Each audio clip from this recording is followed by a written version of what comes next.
pouquinho sobre o iluminismo. As consequências do iluminismo, o que provocou o iluminismo. Vale lembrar que o iluminismo foi um movimento intelectual, foi um movimento de ideias que aconteceu no século XVIII na Europa. Logo depois do absolutismo, com todas as características que tinha o absolutismo, começa uma nova mentalidade, alguns pensadores começam a provocar uma abertura nas ideias, uma clareza, uma iluminação no pensamento europeu.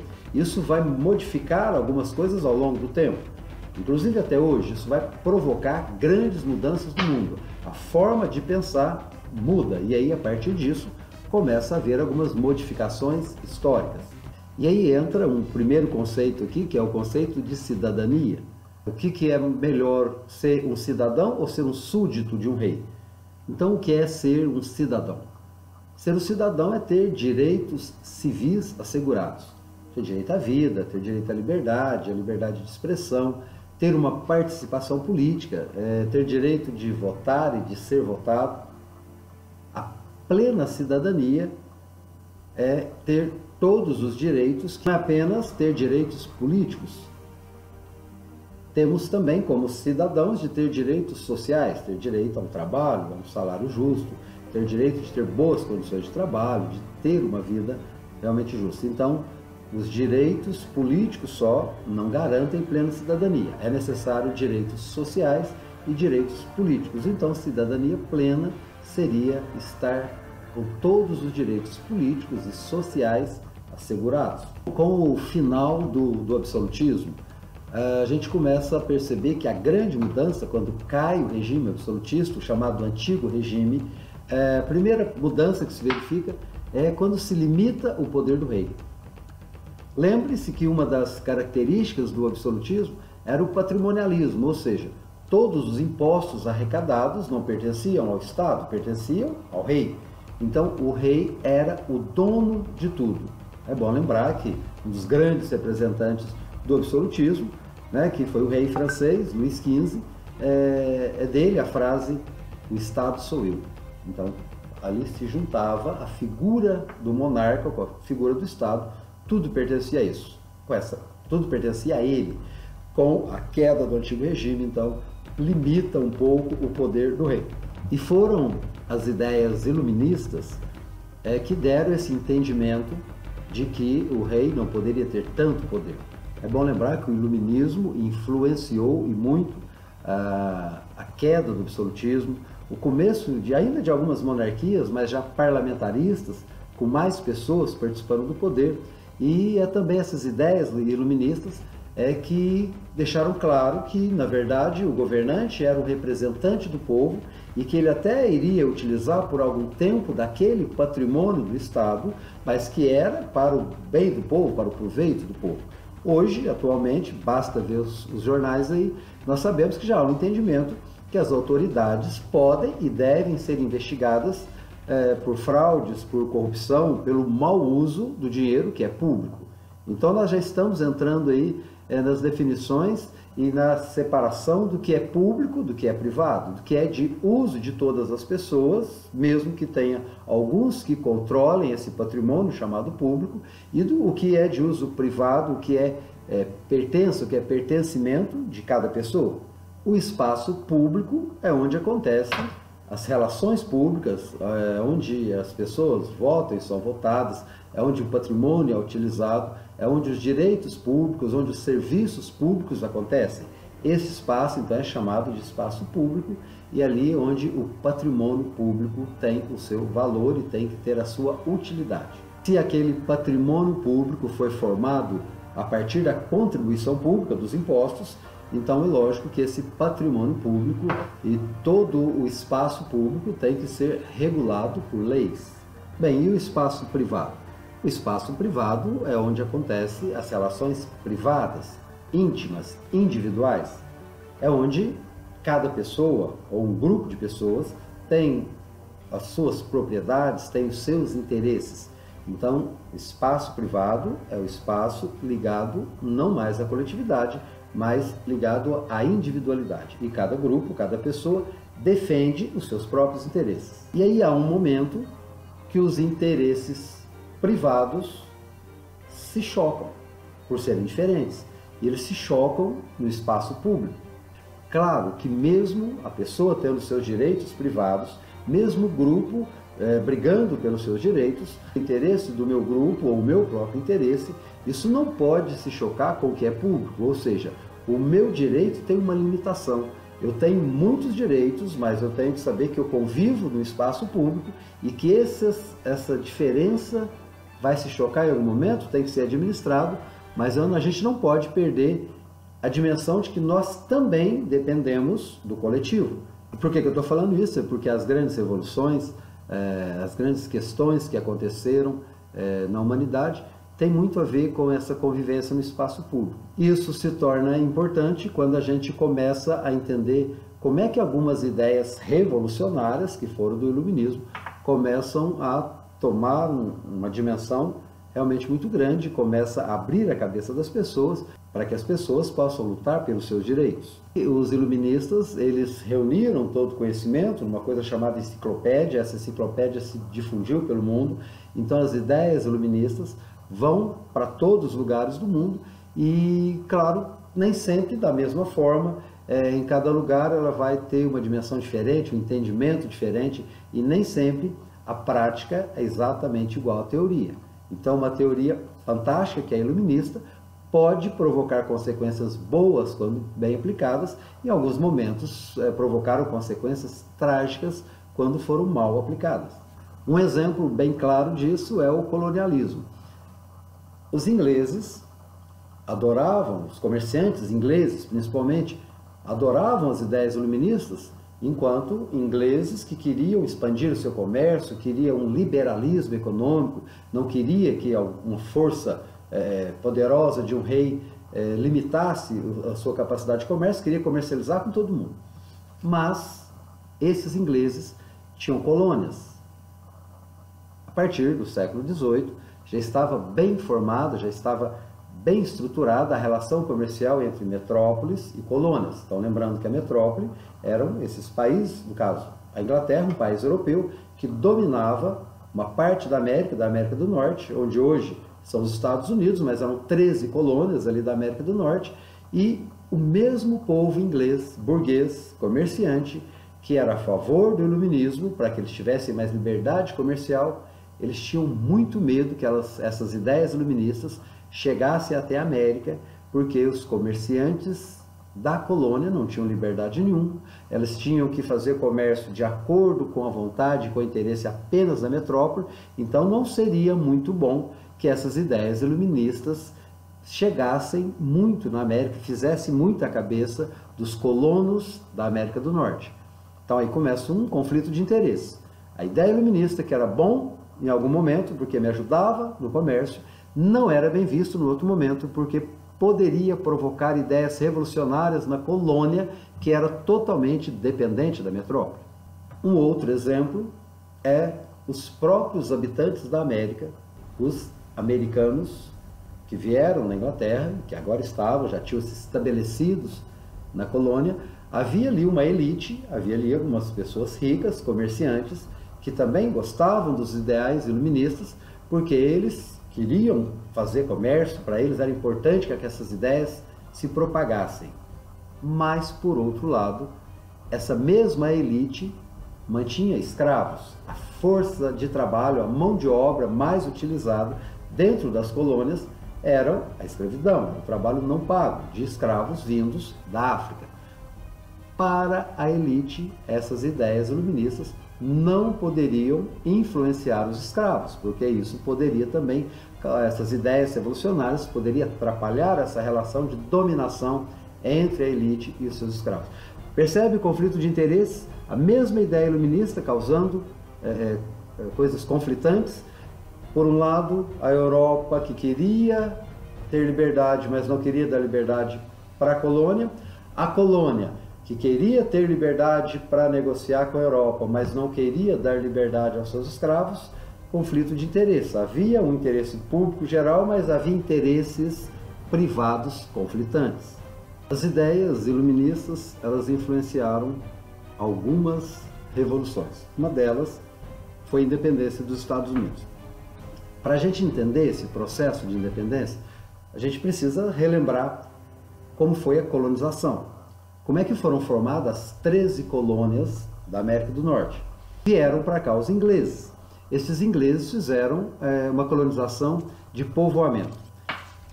Mandaram famílias, estabeleceram fazendas, unidades de produção.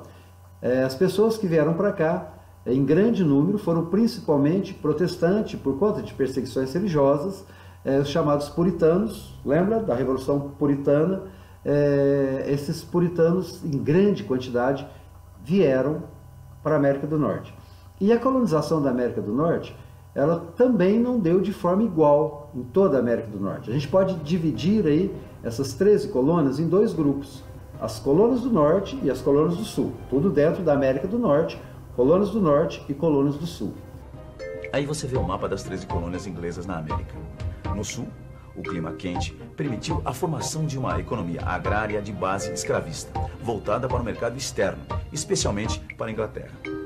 Como você pode ver, as colônias inglesas do sul dos Estados Unidos também utilizaram mão de obra escrava e investiram na formação de uma economia agrária voltada para o mercado externo. Agora, diferente mesmo são as colônias inglesas do norte dos Estados Unidos. Foram nessas colônias que se alojaram os refugiados políticos e religiosos que vinham da Inglaterra. O objetivo deles, mais do que simplesmente explorar a nova terra, era estabelecer uma nova sociedade baseada nos seus valores religiosos. O clima mais frio do norte e do centro não permitiu que se criasse ali uma economia agrícola voltada para o mercado externo. Ao contrário do sul, no norte dos Estados Unidos se formou uma economia agrária de base familiar ou servil, voltada principalmente para o consumo interno. Praticamente não havia escravos. Aqueles trabalhadores que ali estavam pagavam a passagem e a hospedagem com seu próprio trabalho. Até o desenvolvimento de atividades manufatureiras e comerciais ocorreu nas colônias inglesas. Só para você ter uma ideia, as colônias inglesas podiam se mover com tal liberdade que elas, inclusive, acabaram estabelecendo relações comerciais com portos de várias cidades do mundo, criando o chamado comércio triangular. Um comércio que interligava a economia norte-americana com a África e a Europa. Mas será que nem assim a coroa inglesa interferiu? Bem, é claro que quando a Inglaterra se deu conta de que as suas colônias começavam a ter autonomia, bem que ela tentou interferir no processo. Mas já não era tão fácil. É que os colonos da América do Norte, aproveitando a brecha da coroa inglesa, acabaram criando vários órgãos para representá-los. Quando a Inglaterra se deu conta, esses órgãos já estavam bem fortes e acabaram conseguindo garantir algumas liberdades políticas e econômicas. Então nós temos aí duas realidades na colonização das 13 colônias americanas, da América do Norte. Puritanos que ocupam uma parte com pequenas propriedades, com um clima parecido com o da Europa, com produtos parecidos com o da Europa e voltado para consumo. Parte mais ao sul, da América do Norte. Grandes propriedades, ao trabalho utilizado era mais o trabalho escravo, nessas colônias que faziam plantation, que faziam grandes plantações para exportação, para a metrópole, e usava trabalho escravo, enquanto que nas colônias de cima, nas colônias mais ao norte, havia servos que trabalhavam em troca de dívida, mas havia mais o trabalho assalariado. Como não havia muito interesse da Inglaterra nos produtos das colônias mais ao norte, e eles começaram a melhorar a sua produção, gerou um certo excedente, então isso provocou um tipo de comércio triangular, né? Um comércio em que esses produtos eram trocados pelas Antilhas, algumas ilhas aqui na América Central, era trocado por melaço, melaço que é uma substância que depois fazia o rum era uma bebida muito boa para comércio, então eles trocavam seus produtos agrícolas por melaço ou por rum, eles comercializavam escravos, embora não se usasse muitos escravos ali nas colônias do norte, mas esse escravo era depois vendido para as colônias do sul e durou por algum tempo, mas a partir do século XVIII a Inglaterra começou a intensificar o controle, começou a controlar mais esse comércio, começou a querer mais lucro das 13 colônias, então começou a estabelecer algumas leis para limitar esse comércio, para que houvesse mais lucro, para que houvesse uma exploração maior dessas colônias. as chamadas leis intoleráveis. A primeira delas é a lei do açúcar. Então havia colônias ali nas Antilhas, ali na América Central, havia algumas colônias que eram inglesas e outras que eram francesas. E lembra que as colônias da América do Norte faziam comércio ali com os franceses. Aí na lei do açúcar, se quisesse fazer comércio, havia taxas, impostos muito altos sobre o açúcar, sobre o rum, sobre o melaço, se não fosse comprado das Antilhas inglesas. Então, das inglesas podia, porque pertencia à Inglaterra. Mas das francesas havia um imposto muito caro, que foi chamado então Lei do Açúcar. Uma segunda lei é a chamada Lei do Selo. A Inglaterra criou um selo da coroa inglesa, e que esse selo teria que ser colocado em qualquer tipo de publicação, de embalagem, até um jogo de baralho, tudo que fosse impresso, que fosse usado nas 13 colônias, mais uma forma de arrecadação, né? Tudo teria que ter esse selo, e esse selo só era vendido pela Inglaterra. Então isso, claro, aumentou os lucros da Inglaterra e diminuiu muito o lucro das colônias. A lei que causou muito descontentamento entre os americanos é a chamada Lei do Chá. O chá, que era muito comercializado, que era muito importante, muito depois a gente vai ver a importância do café no comércio, mas naquela época o chá era uma mercadoria cara e ela era monopólio da Inglaterra. Então o rei ele dava o monopólio para quem ele quisesse ainda, havia muito de absolutismo ainda na Inglaterra, e então a Companhia das Índias Orientais era a única empresa que podia fazer comércio. Qualquer outro que fizesse comércio sofreria graves sanções. Isso vai acontecer uma série de conflitos, de problemas entre americanos e ingleses por conta dessa lei do chá. É claro que estas atitudes da coroa inglesa contra a economia americana causou reações. A elite dos americanos, os ricos comerciantes, começaram a se organizar em congressos. Aliás, tem um filme muito bom que mostra disso, que é O Patriota, com Mel Gibson, que mostra claramente esse processo onde eles começam a se reunir em associações, em congressos e a votar, para ver se eles iriam continuar aceitando essa situação de serem colônia da Inglaterra ou não. O filme mostra não só essa parte, mas inclusive os conflitos armados que depois aconteceram durante a Revolução.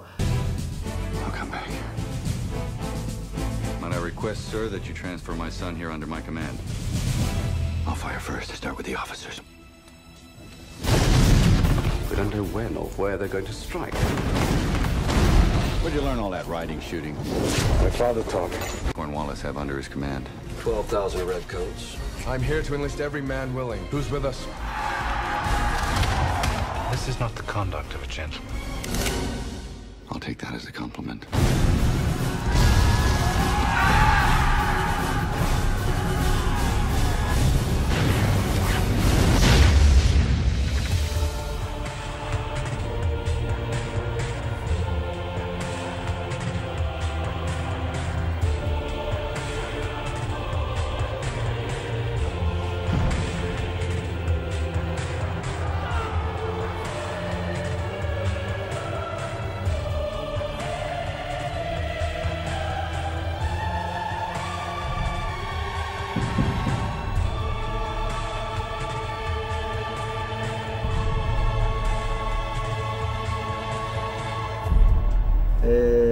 Então a gente fecha essa questão aí da independência dos Estados Unidos, lembrando que no dia 4 de julho de 1776 é declarada então a independência dos Estados Unidos da América. Então houve uma série de conflitos, que é tema para um outro vídeo aí, mas que culmina então com as colônias se separando, se declarando independente da Inglaterra.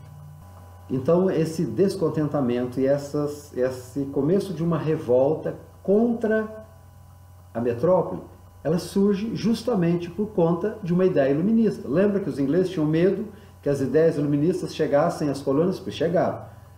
Havia um preceito iluminista que dizia o seguinte: todos temos direito de nos rebelarmos contra a tirania. Ou seja, se alguém está sendo um tirano, está sendo muito absolutista, isso está nos afetando, nós temos direito de nos revoltar, de fazer uma rebelião. Então, essa é a ideia iluminista já estava então nas elites americanas, e aí eles começam a se revoltar contra a tirania da metrópole inglesa. E é interessante perceber que esse documento, chamado Declaração de Independência dos Estados Unidos, ele é totalmente baseado nas ideias iluministas e tem frases específicas do iluminismo. Todos os homens são iguais abaixo do Criador, têm direito à vida, à liberdade e direito à felicidade. Os governantes foram colocados no poder pelo povo e devem prestar contas ao povo e devem servir aos seus governados. Se alguma forma de governo for contrária a esses princípios, esse governo deve ser abolido, deve ser extinto. E então essa declaração de independência dos Estados Unidos faz surgir o primeiro Estado independente aqui na América, o primeiro país, chamado então de Estados Unidos da América, que hoje a gente conhece muito bem. Então é isso, dá para se ter uma ideia aí do quanto o iluminismo influenciou e influencia a cidadania, a vida das pessoas, a relação entre as comunidades e até a relação entre os países. Valeu!